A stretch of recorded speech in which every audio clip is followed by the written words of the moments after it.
مسلم میں، بخاری میں، اشتاق میں حدیث بار بار آئی. آقا نے فرمایا مسواک مجھے بہت پسند ہے.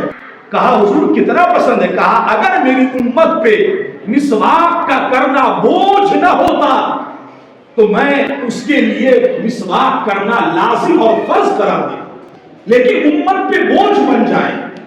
اب ہر جگہ مسواک تلاشو. کہاں ہے مسواک؟ کوئی پلو توڑے گا، کوئی کچھ کرے گا، کوئی خریدے گا. امت پہ بوجھ بن جانا تھا. گرا گزرتی یہ بات امت کے لیے بھاری ہوتی تو میں نے کہا کہ یہ مصطفیٰ کی سنت ہے. جو چاہے کرے، جو چاہے نہ کرے. اگر فرض ہوتا تو تب تو کرنا ہی پڑتا نا. تو آقا نے فرمایا اگر میری امت پہ مسواک کرنا بوجھ نہ ہوتا تو مصطفیٰ اپنی امت پہ مسواک کرنا فرض قرار دے. پتہ ہی چلا مصطفیٰ رحیم ہے، مصطفیٰ کریم ہے، امت پہ بوجھ گوارا نہیں کرتے. ارے جو مصطفیٰ، جو پیغمبر، جو رسول اس دنیا میں مسواک کا بوجھ گوارا نہ کرے امت پہ، وہ قیامت میں کب گوارا کرے گا کہ اس کی امت اور جس کے دل میں مصطفیٰ کی قدر اور عزت ہو وہ امت جہنم کی آگ میں چلے.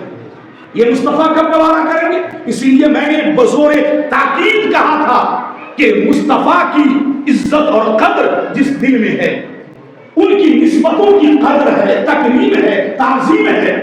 سجدے کی دولت نہیں ہے، گھبراؤ نہیں.